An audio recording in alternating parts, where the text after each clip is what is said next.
Bonjour YouTube, je m'appelle Lucas et j'ai une histoire à te raconter. Je suis un simple lycéen qui vit tout seul dans son appartement et je me réjouis de la sortie prochaine de Pokémon, épée et bouclier.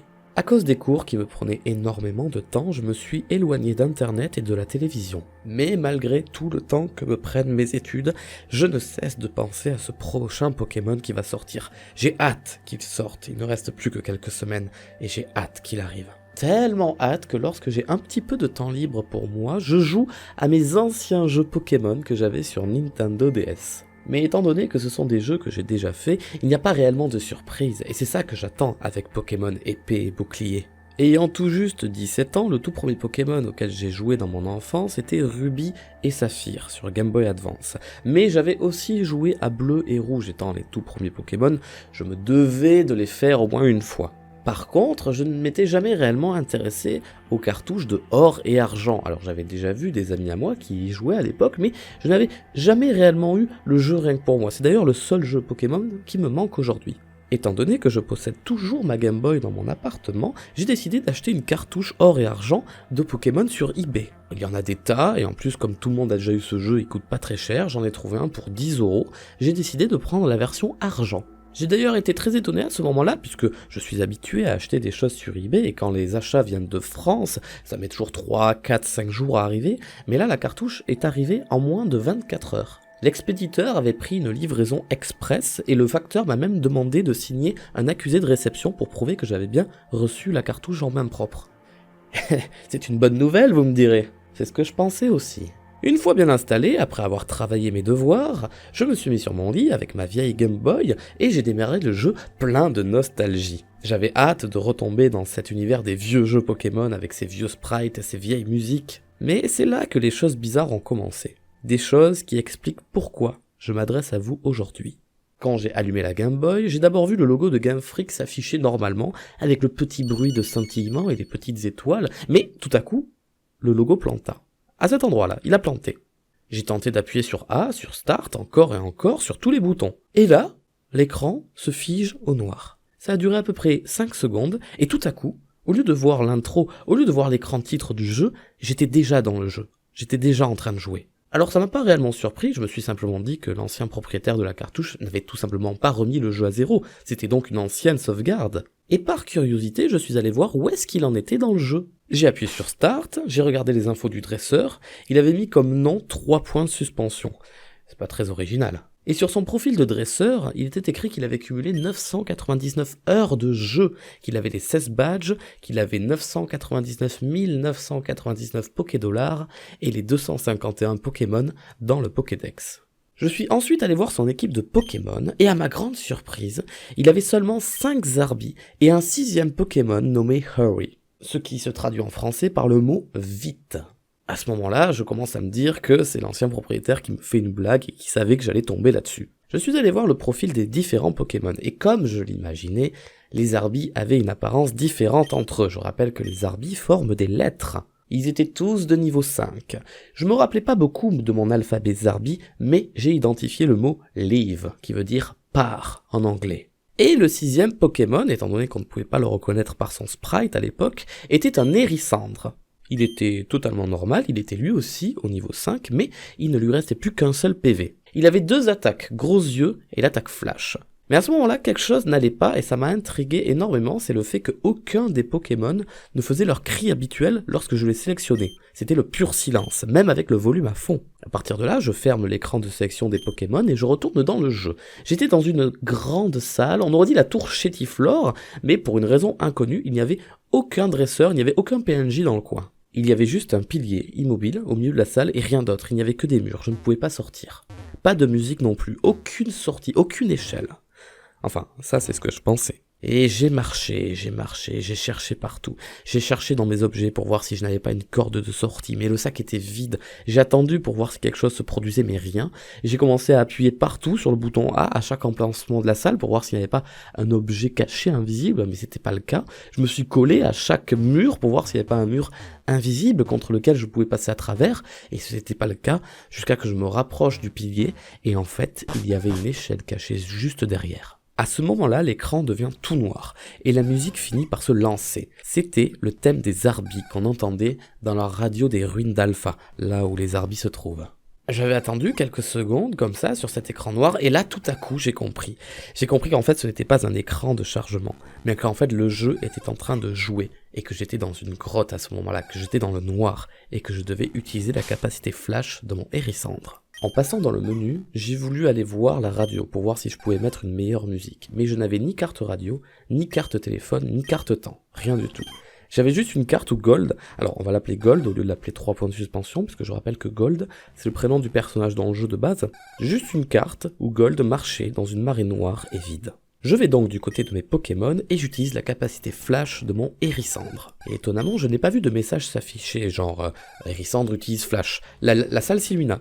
Tout simplement. Et là, c'était bizarre. La salle était de couleur rouge sang et ronde, avec un seul couloir qui menait vers le sud. L'échelle que j'avais utilisée précédemment n'était plus là. Je n'eus pas d'autre choix que d'aller vers le sud, suivant le long couloir. L'écran devenait de plus en plus sombre, tous les 20 pas environ. Et c'était long, et je continuais à marcher, inlassablement. Et l'écran devenait de plus en plus sombre, de plus en plus sombre.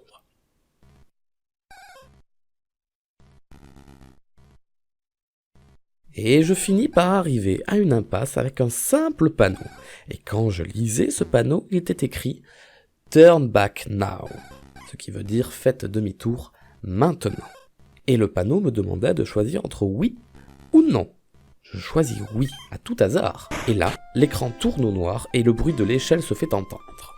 La musique des Arbis s'arrête et se fait remplacer par la musique moins morbide de la Pokéflûte à la radio. J'étais dans une autre salle noire. J'utilise la capacité flash une fois de plus. Et tout à coup, le jeu me dit que Hérissandre est KO. Ce qui était bizarre parce qu'il n'avait aucun statut, genre du poison ou quoi que ce soit. Et on n'était pas non plus en plein combat. J'ai regardé mon équipe Pokémon et j'ai remarqué que Hérissandre n'était plus là, il avait disparu. Et en fait, en regardant bien de plus près, aucun de mes Pokémon précédents n'était là. Ils avaient tous été remplacés par d'autres Arbis de niveau 10. Donc j'allais les regarder comme j'avais fait tout à l'heure pour voir s'il y avait un message, et j'ai épelé les lettres H, E, D, I, E, D. He died, ce qui veut dire qu'il est mort. Waouh, là ça commence à être un petit peu morbide. Et là, la salle est apparue. C'était une petite salle de 4 carrés. Les murs étaient des briques grises et le sol était noir, comme si j'étais dans un creux du jeu. À l'extérieur de la salle, il y avait des tombes, comme dans Pokémon rouge et bleu. J'allais donc voir le profil de Gold, et je remarquai que le sprite de Gold n'avait plus de bras. Son expression de visage aussi avait changé, il était vachement triste et vide. Et il avait 24 badges à présent, chose clairement impossible dans le jeu. Après quelques minutes à tourner en rond dans cette salle creuse, le dresseur fit soudainement l'animation de la corde de sortie, comme ça, sans rien demander. Mais au lieu de monter comme il le devrait, il descendit vers le bas, comme s'il creusait dans le sol. Le sprite de Gold était différent. Au lieu de ses couleurs rouges habituelles, il était tout simplement en noir et blanc, comme s'il venait d'un jeu Game Boy normal, sans couleur. Je suis allé regarder son profil, et j'ai remarqué avec horreur qu'il était aussi en noir et blanc, mais qu'il avait perdu ses jambes. Des larmes de sang étaient en train de couler de ses yeux. Le jeu était en train de me dire qu'il avait 32 badges. Je commence à me sentir très mal. J'ai regardé mon équipe de Pokémon. Il y avait 5 Zarbis et un Celebi de niveau 100 qui n'avait pas de surnom. Les Zarbis étaient de niveau 15 et ils épelaient Dying, qui veut dire mourant. Le Celebi était shiny, mais son sprite ne s'affichait qu'à moitié. Un seul bras, un seul œil, une seule patte, et il n'avait qu'une attaque. Requiem. La zone semblait être une fois de plus dans la tour Chétiflore, avec le pilier immobile au milieu. Mais tout était devenu rouge, et il y avait un chemin qui partait vers le nord. C'était la seule direction possible. Je le pris, et ce fut assez long, ça semblait sans fin, jusqu'à un seul moment où je tombais nez à nez avec des PNJ. Ils étaient alignés sur les côtés, et ils regardaient vers le pilier. Ils étaient tous noirs et blancs, comme moi, et il ne se passait rien quand j'essayais de leur parler. Je continue à marcher vers le nord, et je finis enfin par voir le pilier coupé en deux avec le PNJ de Red, transparent à son sommet. Je m'approche de Red et sans que je ne fasse rien de spécial, un duel se lança. Le sprite de combat de Gold correspondait à son état actuel, avec les membres en moins, les larmes sanglantes et la transparence. Le sprite de Red était celui de d'habitude dans Pokémon Crystal, mais transparent lui aussi. Et chacun de nous deux n'avions qu'un seul Pokémon, ce qui était étrange car j'avais quand même les Arbis. Mon Celebi Shiny est apparu de lui-même, son sprite à moitié effacé bien sûr. Red envoya un Pikachu. Il était de niveau 255, et son sprite avait un air triste et des larmes aux yeux.